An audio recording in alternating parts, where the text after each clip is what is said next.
Hey, oftentimes when the storms of life unexpectedly come our way, it can kind of cause us to start questioning everything that we thought that we knew. Sometimes it even causes us to question God when we ask, where is He? And our guests today are going to talk about a story of the unexpected that happened to them and the lessons that they learned from God through it all. But first, I just wanted to thank you for joining us today at First Orlando Talk. It's the show where life and faith come together. I'm joined today by Chris Ogden. He's one of our pastors here at First Baptist Orlando, and his wife Nikki, who is an amazingly talented photographer. We appreciate her skills in doing that. And they're the parents to Adyson, who's 5, Livy, who's 3, and Jonah, who's 1. Did Jonah just have a birthday recently? Yeah, yeah. Okay, 1 year old, and then you two have just recently celebrated your 7th anniversary, right? Yeah, actually the day after his birthday. Yeah. He was an anniversure baby. So. Oh, okay. All right. Excellent. So tell me about, I have multiple questions running through my head. So what was your first date? What did that involve, your first date?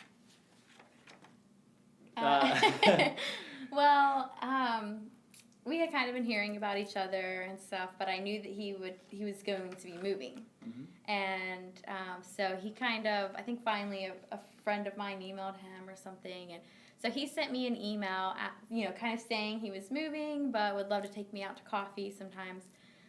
I didn't know him, so I didn't want to go by myself. So we decided to, he looks so dangerous, but no. We decided to go to a friend's house who was having a barbecue, and we had mutual friends there. And so we just went there and hung out with our friends and played games and, had a good time. It was essentially a blind date because we had, we never met. We certainly never met and had been hearing about each other. And so, well, where was this? I mean, because this isn't at college. Like you're both right. in No, this college was at the same time. this was in Sebring, Florida, Highlands County. Okay. She was there teaching. I was. That's right. Your degree's in elementary education, right? Yeah. Yep. Okay. Yep. And I was getting ready to take a position as a youth pastor there, and so, I think we both kind of found ourselves going, not sure why I'm here or what's next, and God had a purpose in it. So, we basically met on a date and just continued dating. All right. So how much longer did it take until one of you, I don't know who was first, knew that the other was the one? Yeah, I might have been first. Well, I say, you have situations and you kind of know pretty early if it's going to be something or not. And early? Yeah. How early? First date, I knew that this was more. Okay, then he was first. Well, yeah, I knew it was more than just a girl I was going to meet on my way out of town, is how I'd say that. And so, I remember talking to a guy, and within a week, he's like, "Dude, you're not moving. Be honest. You're not." That's pretty impressive. So it was very quick. It was second date for me. Yeah. That's really second fast. date. I went home and prayed, God, please don't move him. So, yeah. And God answered that prayer. Yeah. Who was the first to say, I love you? That was me. That was me. Oh, man, that's awesome. I was second. Oh, yeah, that's a good order to be in. Today's topic, we're talking about when life just throws something at you unexpectedly. Yeah. How does today's topic relate to Addison's your oldest? Mm-hmm. She's 5, just turned 5. How does that topic relate to Addison? Yeah, we moved to Orlando in 2011 and took the position as college pastor here at the church. And pretty shortly after that, started praying that the Lord would allow us to have a child, and getting ready for that. And so months went by. It took some time, and then in January of 2012, she gave me the word that we were pregnant. So it was a really exciting morning and moment, and you immediately fill in the next 9 months. You just, it's like, okay, well, at this point this happens, this point, and then we had a due date of September 20th. And so in our minds, all we had to do between then and now was, okay, just take the appropriate steps physically and emotionally to get the apartment ready, all the things that you do, and you presume the outcome. And I was at work on May 30th and was meeting with one of our college students in the cafe, and my phone rang, and it was her, and I always try to take that call. She might not agree with that, but I usually try to take the call if it's her. And so I said, hey, hang on just a second. Take the phone call. And it was a curveball. Yeah. I was teaching at the time, and so pretty much figured I'd have the whole summer to prepare. So we had a long to-do list of summer projects while I was off. But yeah, May 30th, it was one of the last days of school. Yeah. I had been feeling some discomforts, and I kind of told a few friends about it, and they just kind of said, it's, pregnancy, it's uncomfortable. And I was like, okay, yeah, they're probably right. What do I know? It was my first time. And Yeah, because with the first, you really don't have Yeah, like a no. bar or something, a yardstick that you can kind of measure things yeah, by. yeah. So. So It was new. when I got home from school, I just quickly knew that this can't be normal. This isn't right. And so I called my doctor, and he said, head to the emergency room. So we headed to triage. And even then, I think that we kind of thought maybe they'd give me some medicine, maybe some bed rest over the summer. Not Yeah, a bad you'll be home gig. before the Yeah, day's we over, had right? plans We did, to go yeah. out to eat after the triage. So and we never got that date. So, Yeah. yeah. Is that so? So it's not something that you knew was coming. There wasn't any anticipation that Adyson was going to be a preemie. Certainly not that premature, but at all, right? So No. Yeah, I mean, it was a perfect pregnancy. She enjoyed being pregnant. There was no issues. We did everything the right way and stuff. So it literally, when we got to triage and they said, hey, you're in labor, it was, I mean, I think she went into literal shock. And my first thought was, that's a mistake. There's no possible way, it's May, the baby's due at the end of September, that can't happen. And so your mind is just racing 100 miles an hour, but I just remember thinking that this isn't right. Like there's no way.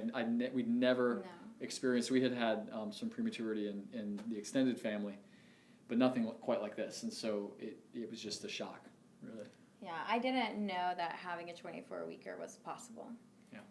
And so when they were immediately saying, you are in active labor, we're rushing you to a C-section, I remember just repeatedly asking them, you have to make it stop, because it just, Not ready. it was, Not she ready, wasn't ready. That's what I was thinking. Yeah.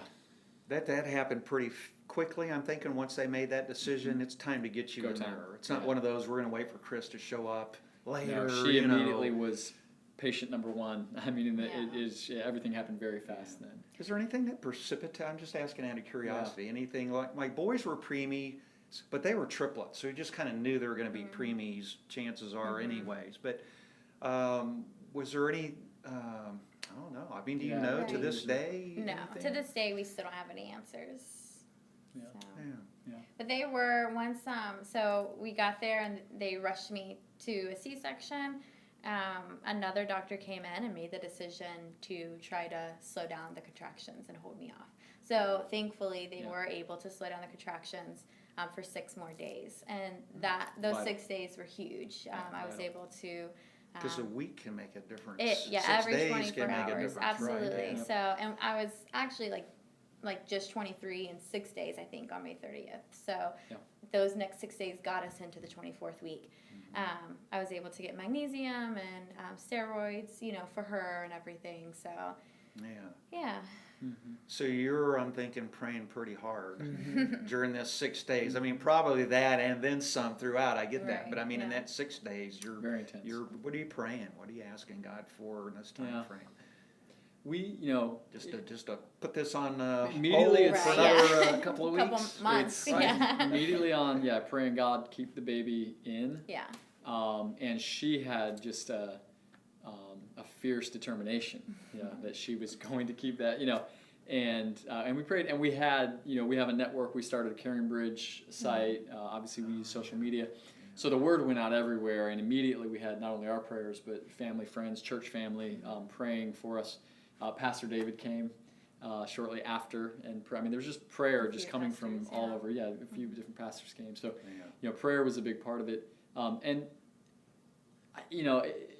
it's one of those things where, yes, scary, yes, shocking, yes, uncertain. And at the same time, we would have those moments of, she's going to be okay. She's going to be fine. Like we were hearing statistics that, a little over 50% chance of survival. but not a very good chance that she would survive without some major complications.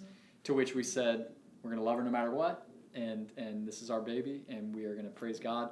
But we just really believed that it was going to be okay. And I look back on that and go, I guess it was faith. It just felt like, where else can you turn? Where else can you go but to believe that God was going to get us through it? Was your faith feeling pretty strong or weak? You know, I mean, Jesus time was tells us it? Yeah, that it's when our faith is weak, yeah. you know, His grace is sufficient, and He's strong. Because that just seems like the circumstances would be so overwhelming, it would just be hard to get out of your head. You have to almost to get into your heart, but still, I mean. It's kind of hard to answer because the faith was strong, but not because of anything I was doing. Like a lot of times when we look back on different seasons of our life, we would say that our faith is strong based on what ministry we might be serving in, or how much time we're spending in our, Bible, or something how much you time could we're do praying. to influence Right. that. Yeah. And the first night that we were there, my mom and Chris, they were sleeping in the hospital room, and of course I couldn't sleep, and so I was just stayed up praying and just begging God to keep her in for a few more months, and around like 2:00 in the morning, I just remember just hearing God say, Adyson Joy is going to be okay. And I didn't know what okay meant, but this huge amount of peace just came over me. And so there were times throughout the journey where I really had no idea what to pray, because I was praying, for God to keep her in, and he was writing his own story. And so my faith was strong in the sense of, okay, God, this is your story. I would have liked to have been in on it a little bit more. What's new? But I was nothing. I mean, there were times where I felt like I really couldn't be a wife to him because I was spending 10 to 12-hour days in the NICU. There were times Let me back up for a second on that, because that's a different experience. Addison's delivered. I'm sure there's medically a lot of things that might need to be done, perhaps for her lungs and other things. She's in the NICU. She wasn't there for just a week or so. I mean, she was there. How long was she in the NICU for? 146 days. Yeah, okay, 146 days. 5 months. So it's been a while. But most moms, dads are used to, their child's born, we're going home and we're taking our child with us. And this wasn't going to be the case. So you guys, I mean, it must have been hard, I would think, to have to leave, because at some point you have to go home to shower, or grab clothes, or something, but you're not leaving with your daughter. Yeah, we were discharged a few days after. She was recovering from the C-section, and then we were discharged in that moment. And this is why I say, anyone who's ever been through a NICU experience, whether it was 5 months or 5 days, if you've had that moment of leaving your child in the care of someone else, though they are great at what they do, but it's not you, and you drive off, it's rattling. And a lot of people have had that experience, and we always say, hey, people will tend to go, well, but we were only there for, and it's like, no, don't diminish your experience, because that's not natural, and that's not normal. It's not the way God intended it, no matter how long. So when we drove away, I remember she just broke, and it was the first time that I kind of realized she was experiencing something that was a little bit different than what I was, because, she had been carrying this child and had been intimately, physically close, and now she was literally going to get on an interstate or on a toll road and drive to the other side of town. And that was probably in the whole thing, that's probably the hardest moment that we experienced.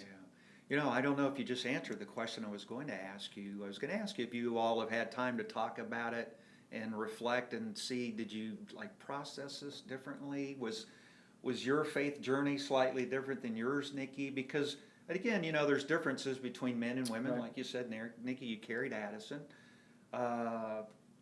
Any differences there? Is it a different experience, you think, for the husband than it is? Yeah, it is a I little. think so. I've kind of used the terms, like when I lost something, I feel like Chris gained something. So I felt Adyson inside of me and moving, and she was safe and protected. And whenever she came early, I wasn't really ready to say goodbye to that pregnancy, my first pregnancy. But everyone was pretty excited because they finally get to meet her. So that was kind of different. And just, though, in different ways.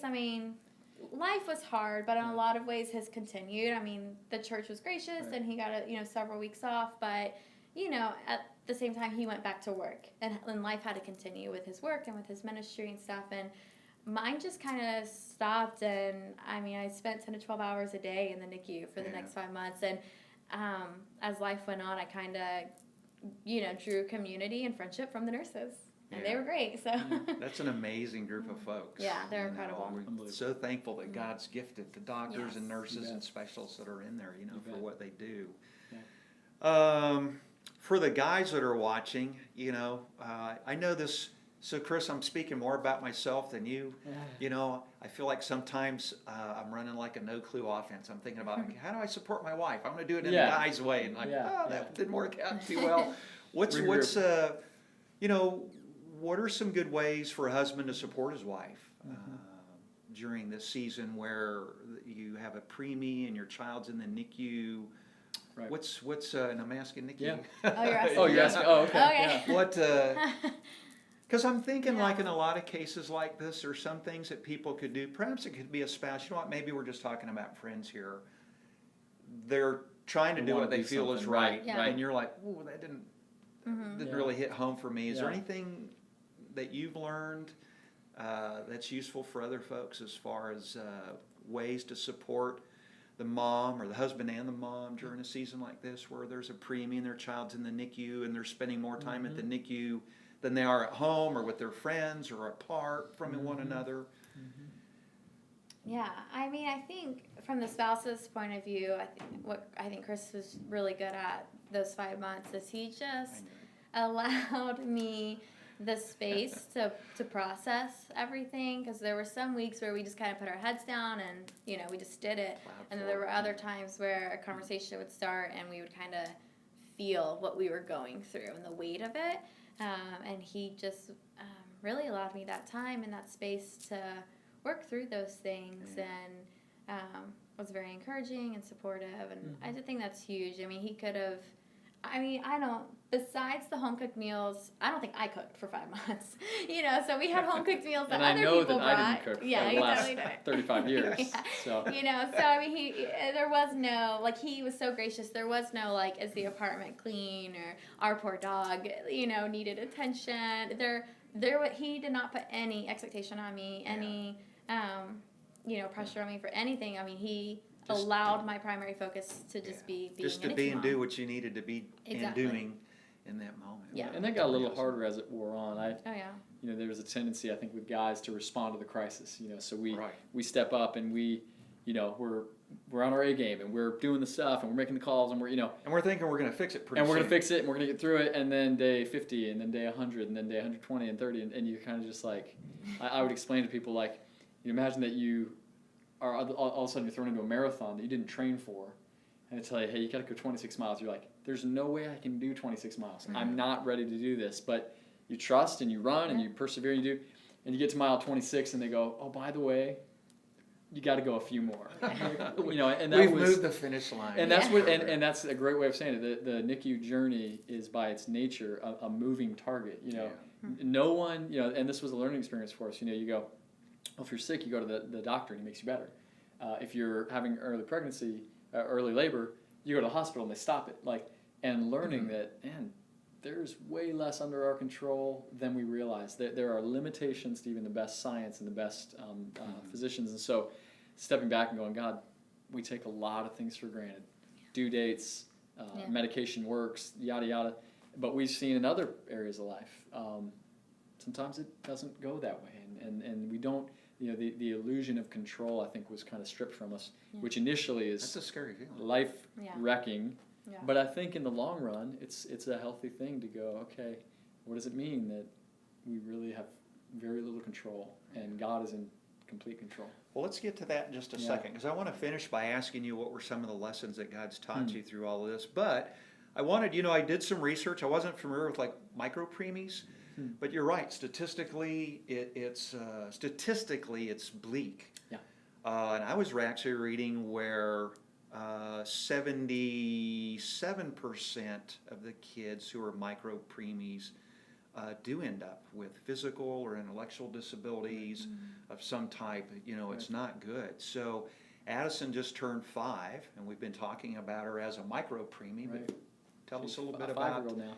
Adyson today. And I don't think we said it. She was 1 pound 9 ounces at birth, and then they lose. So she was 1 pound 3 ounces.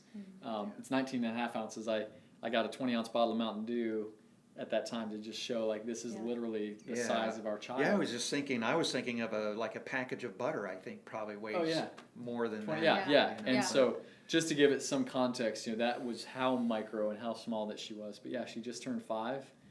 How would you describe her? She is incredible. Yeah. She is full of life and has a crazy imagination, and she's probably just like every other 5-year-old. She is a big sister now to two little ones, and she's a great older sibling, compassionate.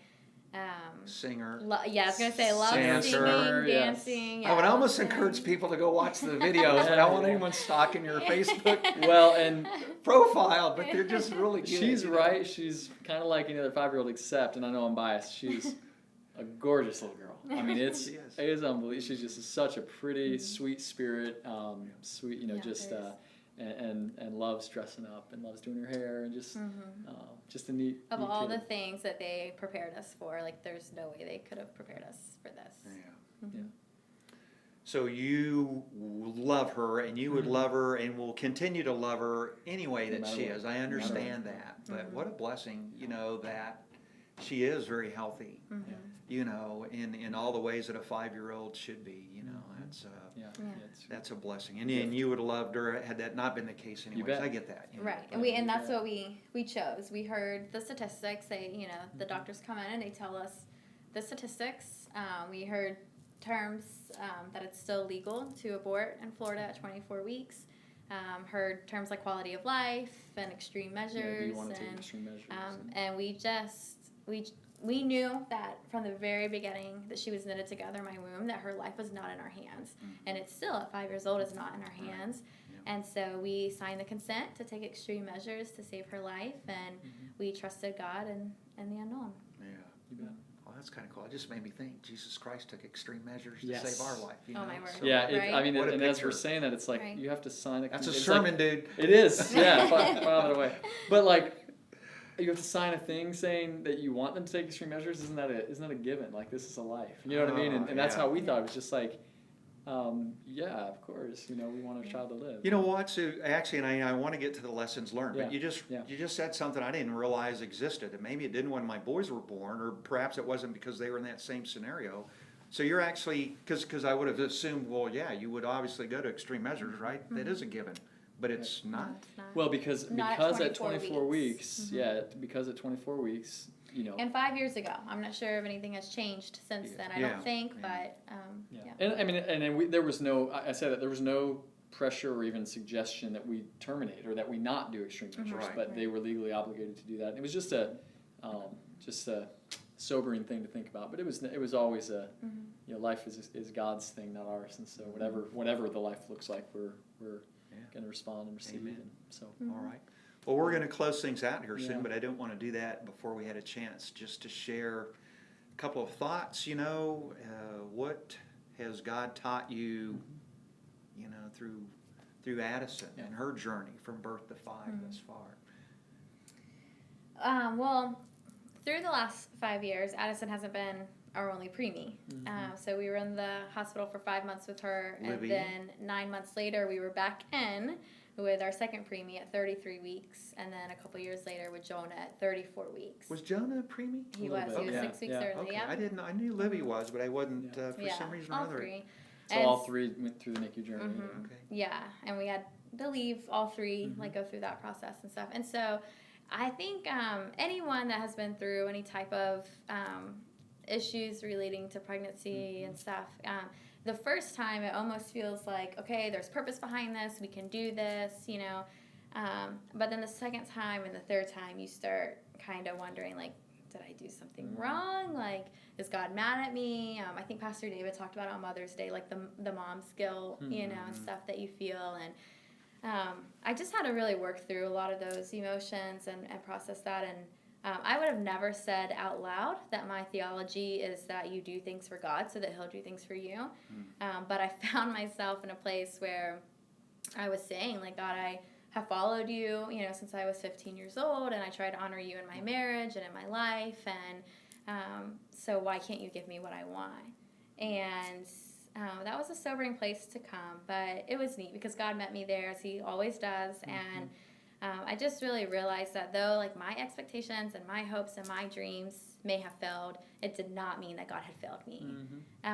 And God just gave me the strength that I need to get through each one of those journeys, and He gives me the grace that I need to go through that healing process. And so I think that's kind of been where I've had to come, that though life or dreams or expectations that I didn't even really know I had until I didn't get them failed me, it doesn't mean that God was not with me, because He was there. He was with me every NICU journey, whether it was 5 months or 2 weeks. Yeah. Now you guys got like a checklist and a go bag. You're just, you're ready, right? Well, we were. Yeah. I don't know how to answer You won't that. have to be anymore. No, So Chris, how about you? I mean, Yeah. is there anything you'd like to share as far as what you've learned along that specific journey? Yeah,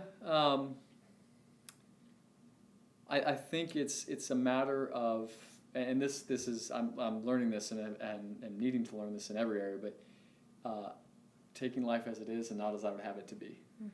In other words, if we had just gone 9 months, how different things could have been, or maybe if next, there's all these conditions that we put on God where it's like, if you had done this, I would really. And everybody's journey is so different, and we were in the NICU with parents who lost their children. In the midst of us celebrating the good news and good reports we were getting about Addie, right across the room is a priest reading psalms and praying over a family that's in the midst. And so it's a very it's just a convoluted kind of thing to walk through, but just learning that life cannot be good, and God still is good. And I think before this, and sometimes even in the midst of this, I put those things together. If life is good, I say, hey, God is good, praise God. If life goes south, then I start questioning God. And we know that God allows for whatever reason. He allows for a time that sin and disease and prematurity and all the things that we don't like are part of life. And yet He's redeeming that. He's doing something beautiful. And to be honest, one of the gifts is we never really think about Addie's prematurity. At least I don't. I mean, on a day-to-day basis. And that's a gift because we don't have to think about it. There's nothing developmentally, physically, emotionally that we have to think about that goes into her nurturing and care. And yet, every milestone is just a little more special, a little sweeter. And thinking about those moments where we just kind of go, man, do you remember how this started? Look what God did, And so that was the story I think God wanted to write, and He's been doing it. Oh, that's awesome. Well, I appreciate both of you being here today and for sharing your story. Thank you very much. Thank you. And thank you for joining us today here on First Orlando Talk, the show where faith and life come together. While you're at it, make sure that you hit the subscribe button so that you can catch notifications when we have more of these type of shows, and also to get access to sermon content, worship content, all kind of content on our YouTube channel. We appreciate you. God bless, and have a great day.